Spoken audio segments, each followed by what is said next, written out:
Welcome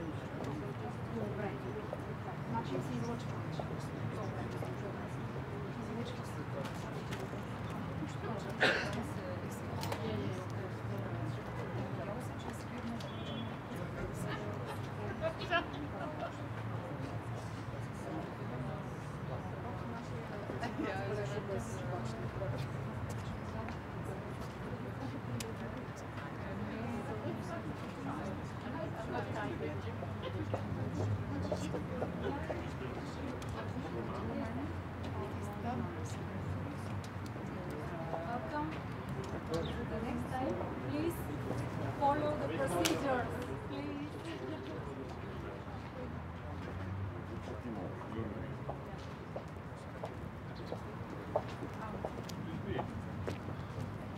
Добро утро. Ще превеждаш ли или после да го кажа? Окей. But it will translate. Както знаете, днес ще се проведе неформалното заседание на съвета на министрите на земеделието и рибарството. As you are already aware, today is the informal council of the ministers of the EU for fisheries and agriculture. Основните теми ще бъдат свързани с първоначално представяне от страна на комисар Хоган на законодателните предложения, свързани с бъдещето на общата селскостопанска политика. The main aspects of the session will primarily concern the an initial exchange of views and a presentation on the part of the Commission by Commissioner Hogan in relation to the future of the Common Agricultural Policy after 2020. Запознати се, че тези предложения излезнаха в началото на месеца. Три драфта за регламенти. You are aware that the proposals were published in the beginning of the month, on the 1st of June, 3 draft proposals for regulation. И разбира се, колегите министри ще имат възможност да изразят своите първоначални мнения по предложенията. My colleagues will have the opportunity to exchange views initially in relation to the proposals themselves. Същественият дебат ние ще продължим вече на формалното заседание, което ще проведем след 2 седмици в Люксембург. The substantive debate will take place in Luxembourg on the 18th of June during the formal council of the Agri-Fish Ministers. И разбира се, ще бъде продължено от австрийското председателство. And of course, the debate will be continued by the incoming Austrian presidency. Основната тема, която е част и от бъдещата обща стопанска политика, е възобновяването на поколенията в земеделския сектор. One of the main aspects of today's meeting is the generational renewal process in relation to agriculture. Изключително важна тема, предвид на това, че в цяла Европа и не само в Европа имаме определено застаряване на фермерите. It is indeed a very important topic for us, since in the whole of the EU there is a general tendency that people engaged in agriculture are getting old.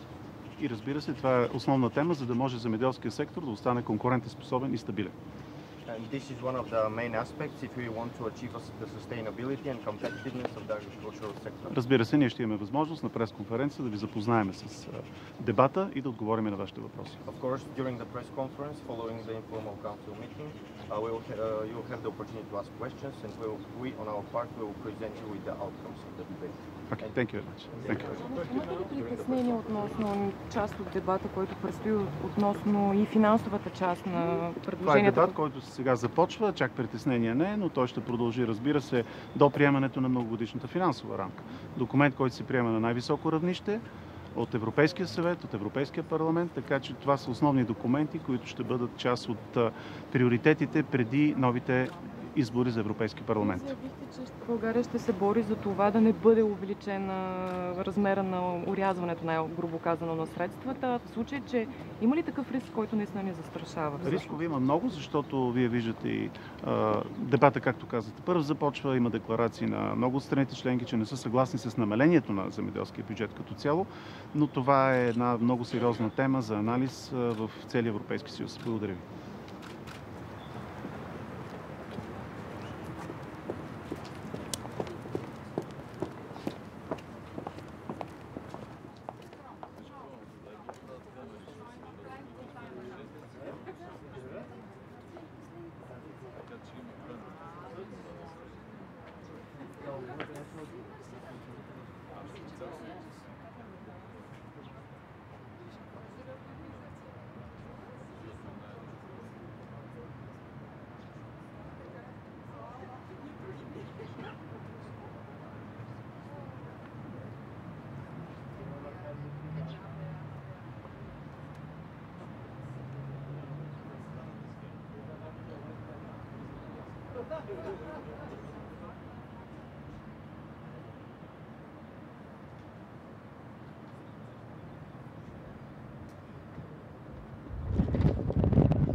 Петра.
Some questions? Some questions? On generation of you, I'm happy to answer some questions. Which countries? It's CEJA, the European Council of Young Farmers. Yeah. Now I recognize. I wrote about it. Thomas Friedrich, Germany, top agrar. So what are your expectations, young farmers? Is the good future what Hogan presented, or have you doubts? Well, in the proposals that the Commission had out last week, there are some positive elements for sure. We of course have the budgetary issues, which which are presenting some difficulties in what may come in the future. My hope for this council is that whatever politicians have been saying for the past year in terms of the need for young farmer support, that it will also translate itself into concrete policy in the CAP after 2020. And what is your position about capping 60,000, 100,000 per farm? Is it the right direction from your point of view? No. As young farmers, we have defined that the principle of capping is something that we support in the idea of having a fair distribution of payments. We believe that instead of having such a focus on smaller, large-scale farms, more must be done in terms of defining active agricultural enterprises and make sure that the funding is towards active farmers. And then for us, the scale is not the issue anymore. Okay. Thank you. Thank you. In 7 years you will get 80% of the tank filled. But for us it doesn't seem like fair proposal. This is stay the same for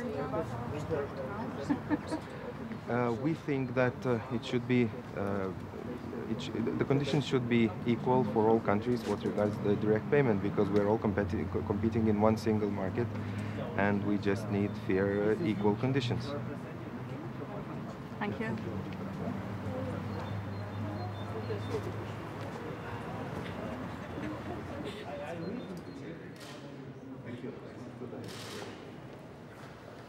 Good morning. Which one? Nice day.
Tanja Staniša from Slovenia. Okay. We are quite positive concerning the concept and the basic solutions, but we are a bit skeptical concerning the budget because we need that for a more ambitious reform. We would need more budget, especially in for rural development program, and we would expect more simplification. What We about believe capping? that- What about capping? Can you support the idea of 60,000 or 100,000? We have no problem with the capping. We are neutral, but have no problem with the capping. Okay, thank you. Yeah, that's. А колега, може ли се казвайте на нас по име? По-високо ще казвам. Guten Morgen, Herr Staatssekretär. Guten Morgen. Thomas Friedrich, Toprak, Grau, alle Kollegen. So, Schönen guten Morgen. was ist, die Ministerin hat gesagt, es gäbe Licht und Schatten von den Hogan Proposal. Was sind Ihre Erwartungen? Es gibt in der Tat Licht und Schatten. Wir werden uns darüber unterhalten müssen, wie der Anspruch realisiert wird, dass wir weniger Bürokratie haben in Zukunft. Wir werden darüber sprechen müssen, wie das Thema Konvergenz zu behandeln ist. Wir werden natürlich auch über die Mittelausstattung sprechen müssen. Wird Deutschland einem Capping-Vorschlag, wie hoch oder niedrig er immer sein wird, zustimmen können? Nun, so wie die Überlegungen der Kommission sind, sehen wir noch Diskussionsbedarf. Wir sagen, dass die Mitgliedstaaten selber entscheiden sollen, ob und von welchen Instrumenten sie Gebrauch machen. Aber das New Delivery Model, would it be acceptable for Germany, or is there still criticism? I think we have to discuss about certain points. For example, tell us. Welche Frage möchten Sie beantwortet haben? Ja, also Capping haben Sie ja schon gesagt, aber die Degression, ist das ein Thema, das auch in die Überlegungen des Bundesministeriums positiv gewichtet werden? Nun, durch die Umverteilungsprämie wenden wir ja schon ein Stück weit Degression an und es ist zumindest das Modell, das man auch eher ökonomisch begründen kann. Was erwarten Sie von der österreichischen Ratspräsidentschaft, die ja nächsten Milestone in dieser Diskussion setzen wird? Nun, ich gehe davon aus und bin optimistisch, dass die österreichische Präsidentschaft eine gute Präsidentschaft werden wird. Sie bereiten sich engagiert vor und die neue österreichische Ministerin ist sehr ambitioniert. Ich hoffe, dass wir dann ein gutes Stück vorankommen. Herzlichen Dank. Noch eine letzte Frage. Welche Impulse hat die bulgarische Präsidentschaft gesetzt?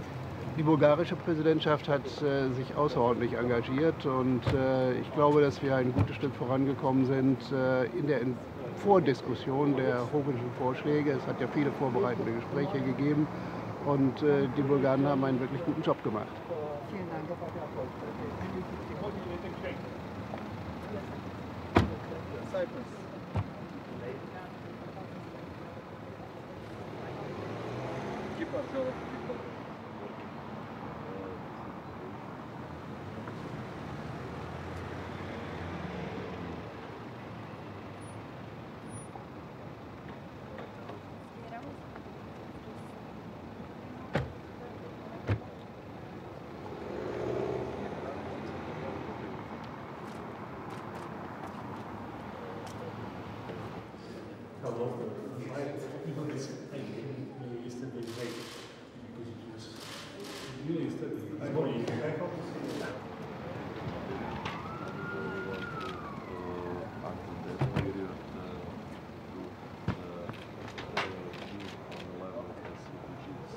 Treaty of negotiation creation to European.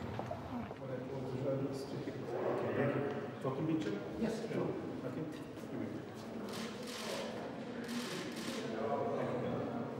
See you. See you.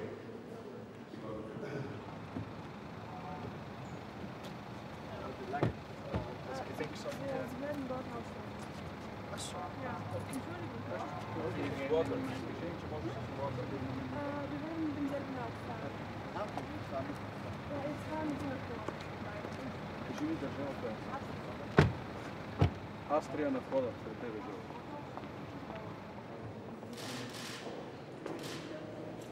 Thank you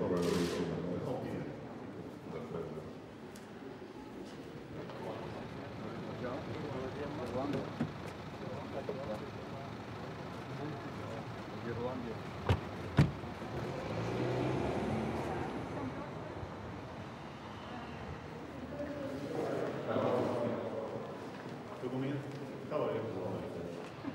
On the CAP, we're extremely concerned. We believe it's not reasonable to ask farmers to continue to do more and more for less and less. We acknowledge that Europe faces many different challenges, but we do not believe that that's a reason to raid the CAP budget. You agree with France to make a common statement? Do you think that other countries will aggregate with you? Yeah, we're optimistic. I mean, we've had informal conversations with other member states. We believe that there's a substantial number who share that position. All right, thank you. Thank you very much.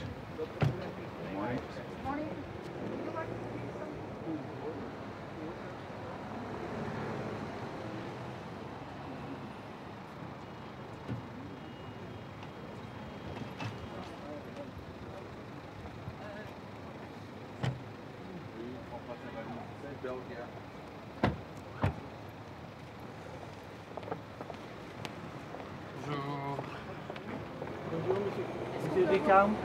Est-ce que Thomas Fried est journaliste allemand à Bruxelles? Bonjour.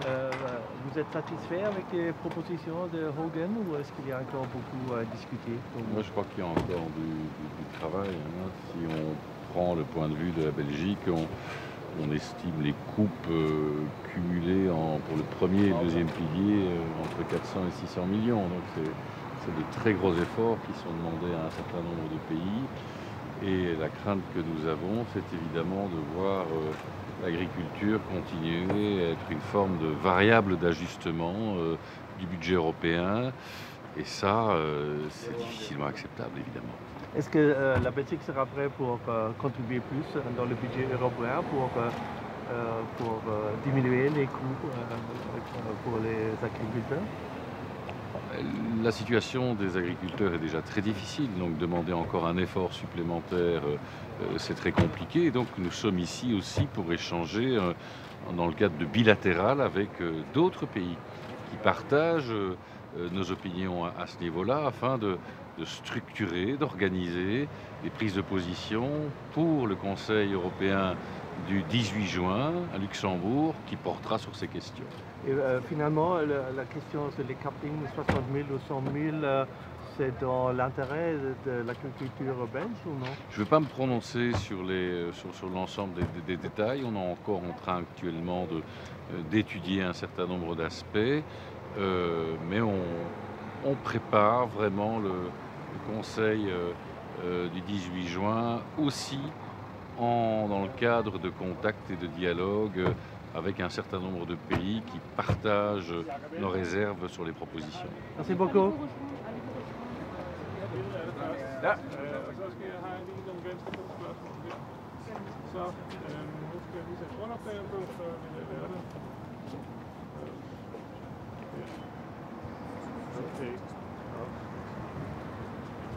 Hvad forventer du, der er mødet i dag? Og det er et godt spørgsmål. Nu er det jo mit første uformelle rådsmøde i det hele taget, så jeg forventer primært at blive mødt af en ny verden for mit eget vedkommende, og så forventer jeg, at vi skal have nogle drøftelser i forhold til kappen og i forhold til det med unge landmænd, og så omkring grønningen af budgettet. Så det ser jeg frem til. Hvad vil du tage op? Ja, det bliver nok mit hovedtag på det her. Det bliver, at jeg mener, at vi skal have en grønning af budgettet, og altså have målrettet nogle penge i den retning. Hvad er de hårde nødder at knække i det, tænker du i dag? Jeg tænker, at de hårde nødder er jo som regel noget, der handler om kroner og øre, eller i det her tilfælde euro og cent, og det vil det nok også være her. Hvad med convergence, det der med at udjævne? Det vil formentlig også blive et emne, men hvad der sådan kommer til at fylde, Hvad står du for det med convergence? Den vil jeg holde til mødet derinde, og så lige holde mig tilbage på den. Altså, jeg mener ikke, at vi har et behov for øget convergence. Så, hvad bekymrer dig mest? Altså, hvad skal vi også blive enige om? Jeg håber l'enrichir. Nous avons vocation à le porter avec d'autres États membres. C'est la raison pour laquelle nous avons approché un certain nombre de nos collègues hier soir, ceux dont vous parlez effectivement, Belgique, mais la Roumanie, la République tchèque. Enfin, nous sommes dans ce travail pour écoutez, aller chercher des alliés sur ce sujet éminemment important. Est-ce que vous pensez qu'il y a une marge de manœuvre suffisante pour ne pas faire seulement que refuser, mais aussi apporter une démarche constructive sur... Oui, on doit apporter une démarche constructive. Aujourd'hui, nous sommes bien dans l'idée il faut transformer la PAC, il faut la simplifier, il faut la rendre plus lisible pour nos agriculteurs, pour l'ensemble de nos concitoyens. Mais nous avons aujourd'hui cette obligation que la PAC soit un véritable filet de sécurité pour nos agriculteurs. Et donc, nous refusons des cofinancements sur le premier pilier. Ça, les choses sont claires chez nous. C'est une ligne rouge pour la France et nous souhaitons pouvoir travailler avec l'ensemble des autres pays, bâtir des propositions et puis nous verrons de quelle marge de manœuvre nous pourrons disposer. À la fin, c'est toujours une question du budget. Est-ce que la France va contribuer de donner plus dans le budget européen pour éviter les coupes contre les agriculteurs? Le sujet n'est pas là aujourd'hui. Le sujet, c'est de savoir ce que l'on veut faire pour notre agriculture, où est-ce que l'on veut l'emmener pour les prochaines années, quelle vision nous avons et nous portons au niveau européen pour notre agriculture, pour la protéger aussi face aux défis de la mondialisation, par rapport à ce que un certain nombre d'accords commerciaux pourraient amener aussi en termes de fragilité sur donc vous êtes contre les négociations bilatérales? Non, il ne s'agit pas d'être contre. Les négociations, elles existent, elles sont là. Mais tout cela doit être soutenable pour nos agricultures et nos agriculteurs. Mercosur, voilà. C'est une menace actuellement? Aujourd'hui, il y a des discussions. La France a déjà eu l'occasion d'afficher ses principes, ses lignes rouges sur le Mercosur et nous continuons à discuter pour l'intérêt à la fois des agriculteurs européens mais aussi des agriculteurs français. C'est-à-dire ligne rouge, ça veut dire pas plus que 100 000 par...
Moi, je suis un bébé. Non, tu es bébé. Il faut pas, tu sais, c'est un autre midi, il ne faut pas être chat. Non, mais c'est pas ça,